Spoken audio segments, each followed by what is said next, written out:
اعوذ باللہ من الشیطان الرجیم بسم اللہ الرحمن الرحیم۔ برادران عزیز و معزز خواتین، آج کی اس نشست میں خود پسندی کی مذمت پر بیان ہوگا۔ خود پسندی کی مذمت قرآن و حدیث دونوں سے ثابت ہے۔ سورۃ التوبہ آیت نمبر 25 میں ارشاد باری تعالیٰ، اور حنین کے دن جب تم اپنی کثرت پر اترا گئے تھے تو وہ تمہارے کچھ کام نہ آئی۔ آیت مبارکہ سے مراد یہ ہے کہ تمہیں اترانا نہیں چاہیے تھا۔ سورۃ الحشر آیت نمبر 2 میں ارشاد ہے، اور وہ سمجھتے تھے کہ ان کے قلعے انہیں اللہ سے بچا لیں گے، تو اللہ کا حکم ان کے پاس آیا جہاں سے ان کا گمان بھی نہ تھا۔ اس آیت میں اللہ عز و جل نے کفار کا اپنے قلعوں اور شان و شوکت پر اترانے کا رد فرمایا۔ سورۃ الکہف آیت نمبر 104 ارشاد ہے، اور وہ اس خیال میں ہیں کہ ہم اچھا کام کر رہے ہیں۔ یہ بات بھی اپنے عمل پر اترانے کی طرف دلالت کرتی ہے۔ انسان کبھی اپنے غلط عمل پر بھی اتراتا ہے جس طرح وہ اپنے اچھے عمل پر اتراتا ہے۔ حضور نبی اکرم صلی اللہ علیہ وسلم ارشاد فرماتے ہیں، 3 چیزیں ہلاکت میں ڈالنے والی ہیں۔ ایک، بخل جس کی پیروی کی جائے۔ دوسرا، نفسانی خواہش جس کی اطاعت کی جائے۔ اور تیسرا،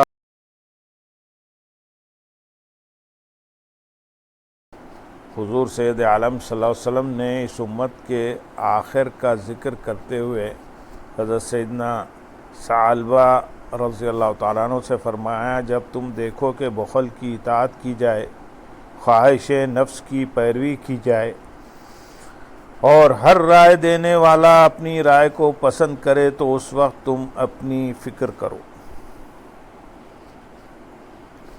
حضرت سیدنا عبداللہ بن مسعود رضی اللہ تعالیٰ عنہ فرماتے ہیں کہ 2 باتوں میں ہلاکت ہے، ایک نا امیدی اور دوسری خود پسندی۔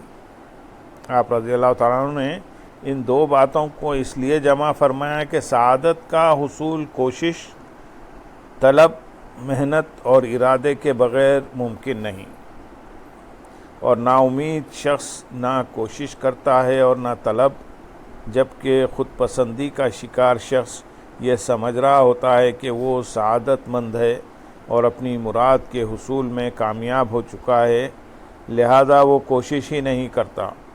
حقیقت یہ ہے کہ پہلے سے حاصل شے طلب نہیں کی جاتی اور محال کے حصول کی کوشش نہیں کی جاتی، اور خود پسندی کا شکار شخص یہ سمجھ رہا ہوتا ہے کہ مجھے سعادت حاصل ہے، اور نا امید شخص یہ گمان کر رہا ہوتا ہے کہ سعادت کا حصول محال ہے۔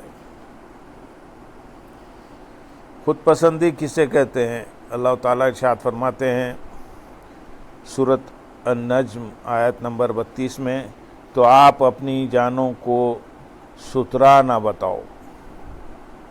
اس آیت طیبہ کی تفسیر میں سیدنا ابن جریج رحمۃ اللہ علیہ فرماتے ہیں، اس کا معنی یہ ہے کہ جب تم نیک عمل کرو تو یہ مت کہو کہ میں فلاں عمل کیا۔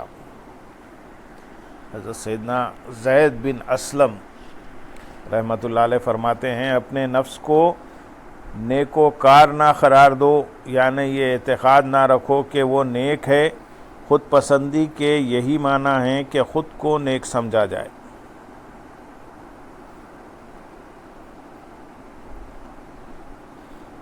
غزوہ احد کے دن حضرت سیدنا طلحہ رضی اللہ تعالیٰ عنہ نے اپنی جان کے ذریعے حضور صلی اللہ علیہ وسلم کی حفاظت فرمائی، حتیٰ کہ آپ صلی اللہ علیہ وسلم کی حفاظت کی خاطر ان کی ہتھیلی زخمی ہو گئی۔ چونکہ آپ رضی اللہ تعالیٰ عنہ سے یہ بہت بڑا کام سر انجام ہوا تھا، تو آپ نے اسے اپنے لیے بہت عظیم خیال کیا کہ میں نے اپنی جان حضور اکرم صلی اللہ علیہ وسلم پر نثار کر دی اور اس کے سبب میں زخمی بھی ہوا۔ حضرت سیدنا فاروق اعظم رضی اللہ تعالیٰ عنہ نے اپنی فراست سے اس بات کو جان لیا تو ارشاد فرمایا، جب سے حضرت طلحہ رضی اللہ تعالیٰ عنہ کی انگلی رسول اللہ صلی اللہ علیہ وسلم کے ساتھ غزوے میں زخمی ہوئی ہے، اس وقت سے ان میں خود پسندی کی بو آ رہی ہے۔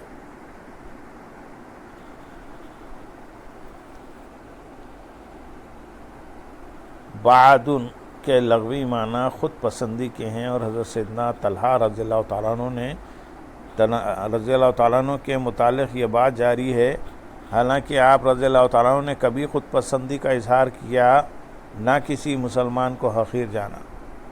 حضرت سیدنا عبداللہ بن عباس رضی اللہ تعالیٰ عنہما نے خلافت کے متعلق مشورے میں جب امیر المومنین حضرت سیدنا فاروق اعظم رضی اللہ تعالیٰ عنہ کو حضرت سیدنا طلحہ رضی اللہ تعالیٰ عنہ کا نام بطور خلیفہ پیش کیا تو آپ رضی اللہ تعالیٰ عنہ نے فرمایا، یہ ایسے شخص ہیں جن میں کچھ خود پسندی کے آثار ہیں۔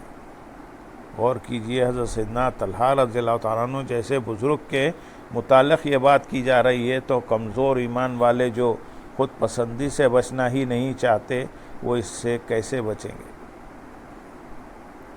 حضرت سیدنا مطرف رحمۃ اللہ علیہ فرماتے ہیں، اگر میں رات سوتے ہوئے گزاروں اور صبح ندامت کے ساتھ کروں تو یہ میرے نزدیک اس سے زیادہ اچھا ہے کہ میں رات عبادت الہی میں گزاروں اور صبح خود پسندی میں مبتلا ہوں۔ حضور اکرم صلی اللہ علیہ وسلم نے ارشاد فرمایا، اگر تم گناہ نہ بھی کرو تو بھی مجھے تم پر اس سے بڑے جرم کا خطرہ ہے، اور وہ خود پسندی ہے۔ چنانچہ آپ صلی اللہ علیہ وسلم نے خود پسندی کو بہت بڑا گناہ قرار دیا۔ حضرت سیدنا بشر بن منصور علیہ رحمہ کا شمار ان لوگوں میں ہوتا تھا جنہیں دیکھ کر اللہ تعالیٰ اور آخرت کی یاد آ جاتی، کیونکہ آپ رحمۃ اللہ علیہ عبادت کی خوب پابندی فرماتے۔ ایک دن آپ نے طویل نماز پڑھی، ایک شخص پیچھے کھڑا آپ کو دیکھتا رہا۔ آپ رحمۃ اللہ علیہ کو معلوم ہوا تو آپ نے سلام پھیرا اور فرمایا، جو کچھ تم نے مجھے کرتے دیکھا ہے اس سے تمہیں تعجب نہیں کرنا چاہیے، کیونکہ شیطان ملعون طویل عرصے تک فرشتوں کے ہمراہ اللہ تعالیٰ کی عبادت کرتا رہا، پھر اس کا جو انجام ہوا وہ تمہارے سامنے ہے۔ ام المومنین حضرت سیدنا عائشہ صدیقہ رضی اللہ تعالیٰ عنہ سے پوچھا گیا، آدمی گناہگار کب ہوتا ہے؟ آپ رضی اللہ تعالیٰ عنہ نے فرمایا، جب اسے یہ گمان ہوتا ہے کہ وہ نیک ہے۔ اللہ تعالیٰ ارشاد فرماتے ہیں سورۃ البقرہ آیت نمبر 264 میں، اپنے صدقے باطل نہ کر دو، احسان رکھ کر اور ایذا دے کر۔ احسان جتانا اپنے صدقے کو بڑا سمجھنے کا نتیجہ ہے، اور اپنے عمل کو بڑا سمجھنا خود پسندی کی علامت ہے۔ اس گفتگو سے معلوم ہوا کہ خود پسندی انتہائی مذموم صفت ہے۔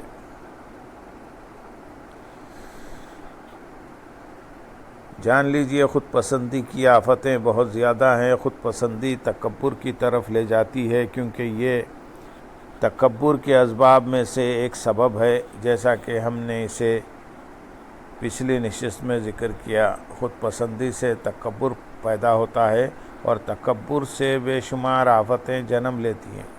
یہ آفتیں تو بندوں کے ساتھ خاص ہیں، اور ذات باری تعالیٰ کے حوالے سے خود پسندی کی آفتیں کچھ زیادہ ہی ہیں۔ مثلا خود پسند آدمی گناہوں کو بھول جانے اور انہیں نظر انداز کرنے کی کوشش کرتا ہے۔ چنانچہ بعض گناہوں کو یہ سوچ کر بالکل بھول جاتا ہے کہ انہیں یاد کرنے کی حاجت نہیں، اور بعض گناہ جو اسے یاد ہوتے ہیں انہیں چھوٹا خیال کر کے ان کے ازالے اور تلافی کی کوشش نہیں کرتا، بلکہ یہ گمان کرتا ہے کہ اسے بخش دیا جائے گا۔ جہاں تک عبادات اور اعمال صالحہ کی بات ہے تو خود پسندی میں مبتلا شخص انہیں بہت بڑا خیال کرتا ہے۔ ان پر نازاں ہوتا ہے اور ان کی بجاوری کو اللہ تعالیٰ پر احسان جانتا ہے، اور عبادت الہی پر جو اسے قدرت اور توفیق ملی ہے اسے بھول جاتا ہے۔ مزید یہ کہ خود پسندی کا شکار شخص اس کی آفات سے آنکھیں بند کر لیتا ہے، اور جو شخص اعمال کی آفات سے غافل ہوتا ہے اس کی اکثر محنت ضائع ہو جاتی ہے، کیونکہ ظاہری اعمال جب تک خالص اور بے آمیزش نہ ہوں نفع بخش نہیں ہوتے، اور آفات کی پرواہ وہی کرتا ہے جس پر خود پسندی کے بجائے خوف غالب ہو، جبکہ خود پسندی میں مبتلا شخص اپنے نفس اور اپنی رائے پر مغرور ہوتا ہے، اور اللہ تعالیٰ کی خفیہ تدبیر اور اس کے عذاب سے بے خوف ہوتا ہے، اور اسے یہ گمان ہوتا ہے کہ اللہ تعالیٰ کے ہاں اسے ایک مقام حاصل ہے۔ وہ یہ سمجھتا ہے کہ اللہ پر میرا احسان ہے اور اس پر میرا حق ہے کہ وہ میرے اعمال کا لحاظ کرے، حالانکہ در حقیقت اعمال کرنے کی توفیق اللہ تعالیٰ کی نعمتوں میں سے ایک نعمت اور اس کے عطیات میں سے ایک عطیہ ہے، لیکن خود پسندی کے سبب وہ اپنے نفس کی تعریف کرنے اور اپنی پاکیزگی ظاہر کرنے پر مجبور ہوتا ہے۔ الغرض وہ اپنی رائے، عمل اور عقل پر اتراتا ہے، لہذا وہ نہ کسی سے استفادہ کرتا ہے، نہ کسی کا مشورہ قبول کرتا ہے، اور نہ ہی کسی سے کچھ پوچھنا گوارا کرتا ہے۔ یوں وہ اپنے آپ پر اور اپنی رائے پر بھروسہ کرتا ہے، اپنے سے بڑے کسی صاحب علم سے پوچھنا اپنی اہانت تصور کرتا ہے، اور بعض اوقات اپنے دل میں پیدا ہونے والی غلط رائے پر بھی اتراتا ہے، اور اس بات پر خوش ہوتا ہے کہ اس کے دل میں یہ خیال آیا۔ دوسرے کی رائے کو پسند نہیں کرتا، بلکہ الحمدللہ